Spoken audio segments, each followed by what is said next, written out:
Praise the Lord. Yeshu Masih ने सिर्फ दाखरस ही क्यों पीने को कहा उनकी यादगारी में?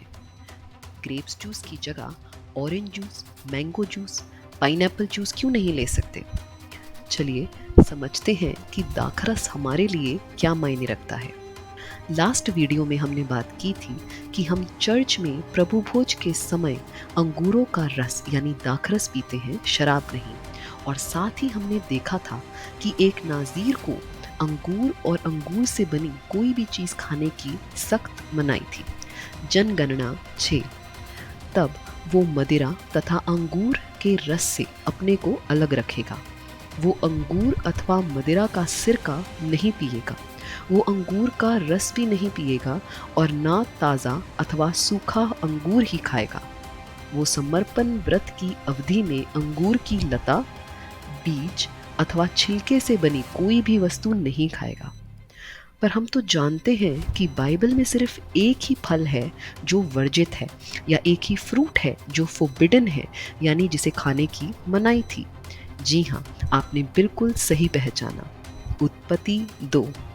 परमेश्वर ने मनुष्य से ये कहा, तुम बगीचे के किसी भी पेड़ के फल खा सकते हो, लेकिन भले या बुरे के ज्ञान का जो पेड़ है उसका फल तुम कभी न खाना, क्योंकि जिस दिन तुम इसमें से खाओगे निश्चय तुम मर जाओगे। लेकिन आपने देखा होगा कि अक्सर हवा को यानी ईव को एप्पल या सेब खाते हुए दिखाया जाता है। सबसे पहले देखते हैं कि बाइबल सेब के बारे में क्या कहती है। श्रेष्ठ गीत 2। जैसे वन वृक्षों में सेब, वैसे ही मेरा प्रिय युवकों में है। मैं उसकी छाया में हर्षित होकर बैठ गई। उसके प्रेम फल का स्वाद कितना मीठा है। अगर आप बाइबल में ढूंढेंगे तो कहीं भी एप्पल को खाने से मना नहीं किया गया जैसे कि अंगूर को किया गया है। लेकिन क्यों?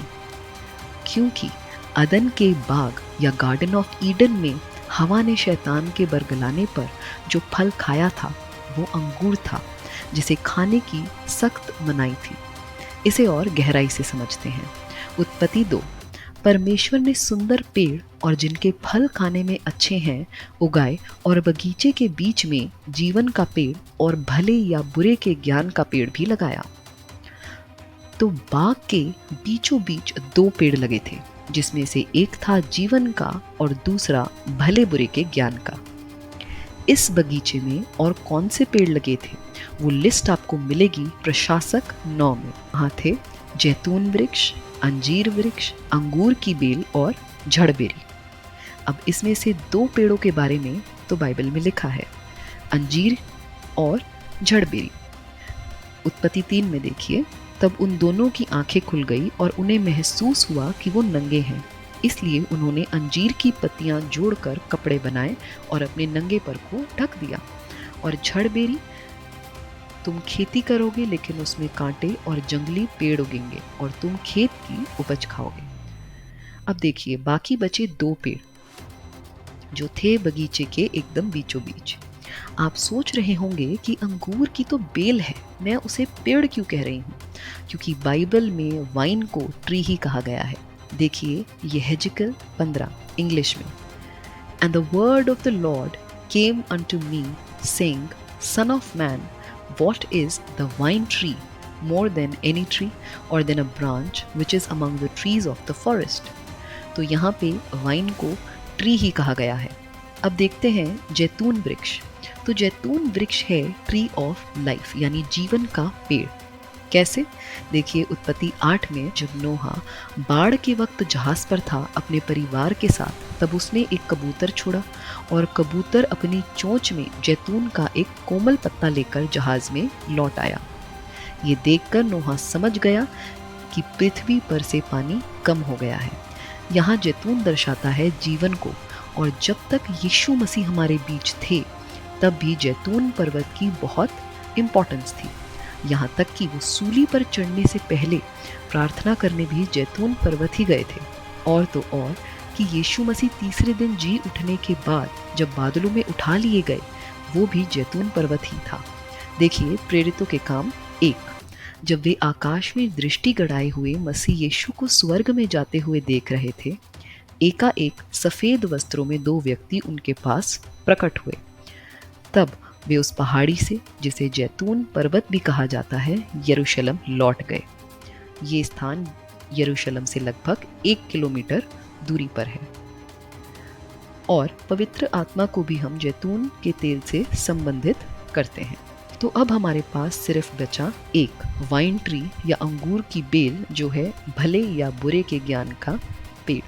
इसलिए हवा ने सेब नहीं बल्कि अंगूर खाए थे, जिसके द्वारा पाप दुनिया में आया और पाप के द्वारा मृत्यु। इसी कारण यीशु मसीह ने फिर से अंगूर के रस के द्वारा ही, जो हम प्रभु भोज पर लेते हैं, हमारे सारे पाप अपने सर ले लिए, ताकि हमें पापों से मुक्ति मिले। और उन्होंने कहा यूहन्ना 15 में कि मैं सच्ची दाख लता हूँ, I am the true wine. तो असल में भले बुरे के ज्ञान का पेड़ है यीशु मसीह, यानी एक्चुअल नॉलेज, विजडम का स्रोता है यीशु मसीह। और हम सब जानते हैं यूहन्ना 14 में यीशु ने कहा, मार्ग, सत्य और जीवन मैं हूँ, मुझसे होकर गए बिना कोई पिता के पास नहीं आ सकता। यानी स्वर्ग में प्रवेश करने का एकमात्र रास्ता है यीशु मसीह। और दूसरा, जूइश कल्चर में शादी का प्रस्ताव रखने की एक प्रथा थी कि होने वाला दुल्हा होने वाली दुल्हन को शादी के लिए प्रपोज करने के लिए एक प्याला वाइन लेता था और उसमें से एक घूंट खुद पीकर अपनी होने वाली दुल्हन को ऑफर करता था। अगर वो उस ग्लास में से, उस प्याले में से पी ले तो मानो शादी पक्की है, और अगर वो ना पिए तो इसका मतलब कि उसे ये शादी मंजूर नहीं। और उसके बाद फिर होता था एक पीरियड ऑफ सेपरेशन, जिसमें दुल्हा अपने पिता के घर चला जाता था सारी तैयारी करने, इस वादे के साथ कि वो अपनी दुल्हन को लेने वापस आएगा। और साथ ही वो एक वादा भी करता था कि जब तक वो अपनी दुल्हन को ना ले आए वो वाइन नहीं पिएगा। याद रखिए कि मैं इस वीडियो में समझा चुकी हूँ कि यीशु ने शराब नहीं बल्कि दाखरस लिया था। अब आइए इस प्रथा की झलक बाइबल में देखते हैं। मत्ती 26 में यीशु बिल्कुल उसी तरह प्याला लेकर अपने शिष्यों को देते हैं। यानी जब आप प्रभु भोज का हिस्सा बनते हैं तो आप यीशु के प्रपोजल को मंजूर कर रहे हैं, एक्सेप्ट कर रहे हैं।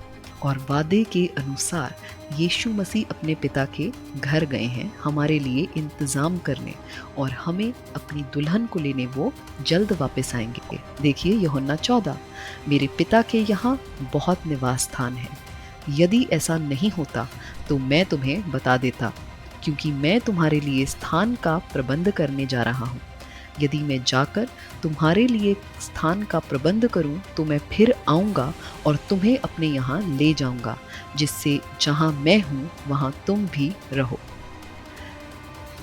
और मत्ती 29 में देखेंगे तो वहाँ उस वादे की कंडीशन भी पूरी हो रही है, जहाँ यीशु मसीह कहते हैं कि मैं दाख का ये रस उस दिन तक नहीं पीऊँगा जब तक मैं अपना पिता के राज्य में तुम्हारे साथ नया रस ना पीऊँ।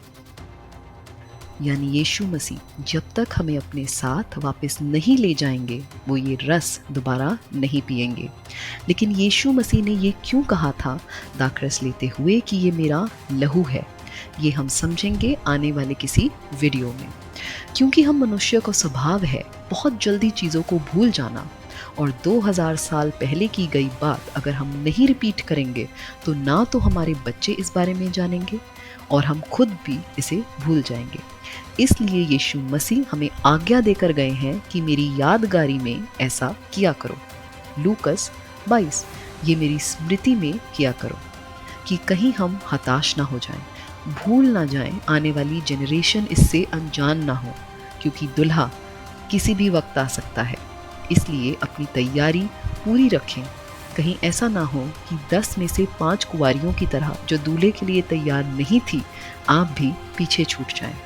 इस दृष्टांत को समझने के लिए आप पढ़ सकते हैं मत्ती 25। ये मैं यहाँ नहीं पढ़ रही, वरना ये वीडियो बहुत लंबा हो जाएगा। परमेश्वर आपको आशीष दें। वीडियो पसंद आए तो लाइक ज़रूर करें और ऐसी ही बिब्लिकल नॉलेज के लिए सब्सक्राइब करें।